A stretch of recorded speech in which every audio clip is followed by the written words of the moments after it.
नमस्कार, खास खबर .com में आपका स्वागत है। राजस्थान की राजनीति ने नया मोड़ लिया है। यहाँ पर बीजेपी ने भजनलाल शर्मा, जो पहली बार विधायक बने, उन्हें सीएम बनाया है। इसी पर चर्चा के लिए मौजूद है वरिष्ठ पत्रकार डॉक्टर संजय शर्मा जी। संजय जी, मेरा पहला सवाल यही कि राजस्थान की राजनीति में इस तरह का बीजेपी ने प्रयोग करके क्या संदेश दिया है? देखिए, इसके कई माने हो सकते हैं। एक माने तो ये है कि आप अगर भजनलाल जी का प्रोफाइल देखेंगे तो वो सरपंच से उठे हुए हैं। सरपंच का चुनाव लड़े। अटारी गांव है भरतपुर डिस्ट्रिक्ट में, नदवई तहसील में। वहाँ से ये सरपंच चुने गए और उसके बाद उन्होंने युवा मोर्चा डिस्ट्रिक्ट लेवल पे काम किया और फिर उसके बाद प्रदेश डिस्ट्रिक्ट के संगठन के प्रभारी रहे, 2-3 बार जिला अध्यक्ष रहे। तो जो मुझे समझ में आ रहा है वो 2-3 बातें हैं। एक तो ये है कि बीजेपी उन लोगों को निकाल के लेके आ रही है जो भविष्य से लिंक बना सके। होता क्या है कि जो सीनियर लीडर्स होते हैं, और इससे पहले कौन लीडर थे जो सीधे या तो विधानसभा, जैसे भैरव सिंह जी थे विधानसभा में सीधे गए, तब पार्टी को उन्होंने खड़ा करना था। अब पार्टी अपनी जगह बना चुकी है। वसुंधरा जी बिल्कुल ग्रास रूट से नहीं आई थी, वो सीधे ही MP बनी और सीधे ही वो मंत्री बनी और उसके बाद वो चीफ मिनिस्टर बनी। तो जो बीजेपी प्रयोग कर रही है, ऐसा लगता है कि नीचे ग्रास रूट से लोगों को लाया जाए, साधारण परिवारों को लोग जाए। क्योंकि देखिए, बहुत देर तक जब सत्ता में रहते हैं तो सत्ता पे हमेशा एलीट काबिज हो जाती है जी। ये हमने कांग्रेस में देखा है कि कांग्रेस की कमजोरी बाद में ये बन गई कि वो प्रतीकात्मक रूप से लोगों को लेती थी, लेकिन कांग्रेस में सारे बड़े बड़े खानदान, सारे परिवार वो उसमें आ जाते थे। एक तो बात ये है। दूसरी बात ये है कि भजनलाल शर्मा RSS से बहुत मजबूत संबंध वाले माने जाते हैं जी। आपको ध्यान रखना होगा कि अगर जैसे वसुंधरा जी जैसे नेता जो अपनी दावेदारी कर रहा था, इतने मजबूत नेता, उनकी सरकार को स्थिरता देने, उनके रहते हुए सरकार को स्थिर देने की जो चुनौती होगी वो ये होगी कि आपके संगठन के ऊपर काफ़ी मजबूत पकड़ होनी चाहिए। तो लगता है इनकी संगठन इनकी शक्ति है। कई लोग ब्राह्मण वगैरह वाली बात करते हैं, वो हमें इतनी नहीं लगती।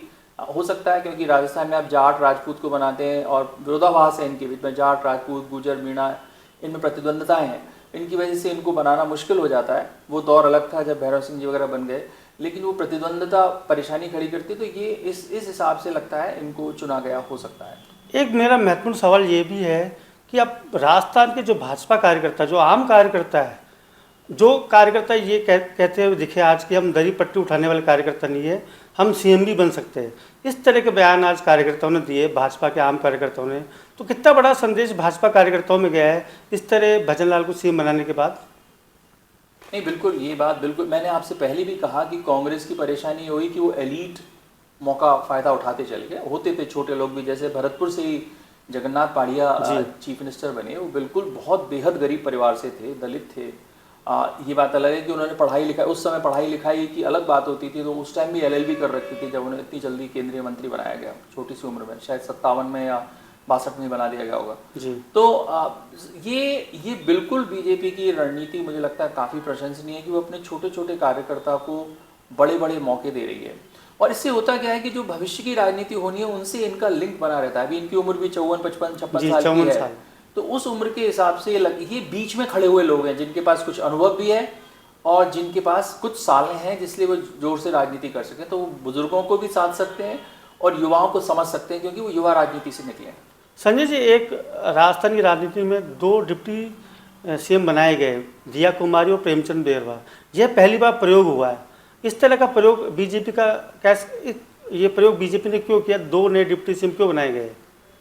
देखिए, डिप्टी CM की परंपरा तो यहाँ वो कई बार बन चुके हैं। हरिशंकर भावड़ा भी बने एक बार, और बाद में कमला बेनीवाल बनी और सचिन पायलट बने, एक रहे। लेकिन अब ऐसा लगता है कि एक मैसेज देने की कोशिश है कि देखिए, एक हम दलित को बिल्कुल सबसे अग्रणी लोगों में से रखते हैं, और ब्राह्मण भी मान सकते हैं शायद वो संकेत हो, लेकिन मैं उससे कुछ अलग देखता हूँ। हाँ, दलित के केस में ये बात प्रतीकात्मक रूप से सही है।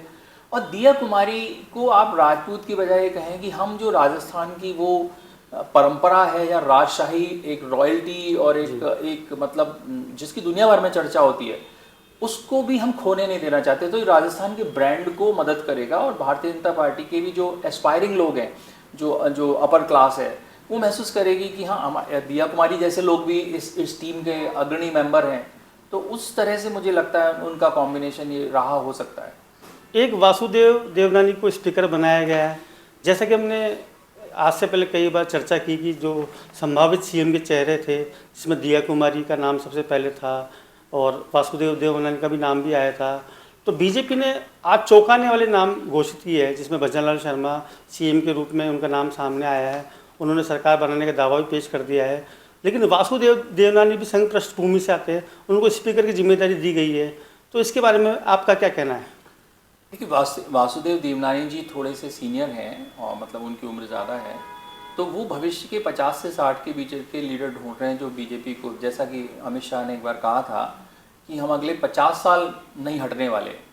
तो वो जब तक आप लीडर्स को रोटेट नहीं करेंगे और यंग जनरेशन को नहीं लाएंगे, जिसे हम यंग तो नहीं कहेंगे, लेकिन ये जो बीच की उम्र के लोग हैं जैसे कि भजनलाल जी हैं, उस हालत वो बदलाव की पूरी तरह प्रतीक। देखिए, बदलाव उम्र से इस तरह भाई, उम्र के लोगों के सोचने के दायरे भी अलग होते हैं। एक उम्र के लोग, ये वो पीढ़ी कुछ और सोचती है। आजकल तो आप ये जानते ही हैं टेक्नोलॉजी की एज में कि अब जो नई नॉलेज है वो इतनी ज़्यादा, एक समय पे कोई विशेषज्ञ बोलते हैं एक दिन के अखबार में इतनी जानकारी होती है जितनी एक शताब्दी में नहीं होती थी।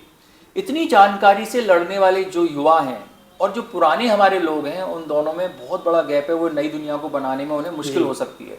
उसके लिए शायद बीजेपी ने जो युवा वर्ग तैयार किया, और एक दूसरा ग्राउंड से निकालना, संगठन से लोगों को निकाल के लाना, छोटी छोटी जिम्मेदारी वाले, जो आदमी पंचायत को समझेगा, जो आदमी डिस्ट्रिक्ट को समझेगा, जो जिम्मेदारियाँ उन्होंने निभाई, इसका मतलब वो पंचायत और आपकी सारी राजनीति की धुरी है क्या? अगर आपने पंचायत को समझ लिया, बूथ को पकड़ लिया किसी ने, तो राजनीति, बीजेपी की राजनीति का केंद्र तो बूथ है जी। तो मुझे लगता है उस दिशा में उनका उसी सोच पे वो आगे बढ़ रहे हैं। क्या ये माना जाए जो आगामी लोकसभा चुनाव होने जा रहे 2024 में, अब भजनलाल जी सीएम बने राजस्थान के, तो आम कार्यकर्ता, जो भाजपा कार्यकर्ता, उसमें जोश का माहौल रहेगा और वो और ज़्यादा मेहनत के साथ लोकसभा चुनाव में जुटेंगे? देखिए, भजनलाल जी तो इस संदर्भ में इतनी जल्दी उनसे ये उम्मीद करना मुश्किल है कि उनकी वजह से कुछ होगा, क्योंकि पहले ही उनके पास बहुत बड़ा ब्रांड है मोदी जी। तो लोकसभा चुनाव तो उनके चेहरे पे लड़ा जाएगा। लेकिन भजनलाल जी की भूमिका ये हो सकती है कि वो संगठन को काफ़ी जगह देंगे, समझेंगे, वो उससे निकले हैं संगठन से, तो उस हालत में वो बूथ वाले मैनेजमेंट तक के लेवल पे मदद कर सकते हैं। और एक और परेशानी, एक तो देखिए वसुंधरा राजे की चुनौती आज भी खत्म नहीं हुई। दूसरी बात यह है कि अशोक गहलोत ने जो कल्याणकारी योजनाएं घोषित की, वो भी किसी चीफ मिनिस्टर को आसानी से उन्हें हैंडल करना आसान नहीं होगा। ये भजनलाल जी की बहुत बड़ी चुनौती होगी, वो इसको लोकसभा चुनाव तक उन मामलों पे क्या करते हैं।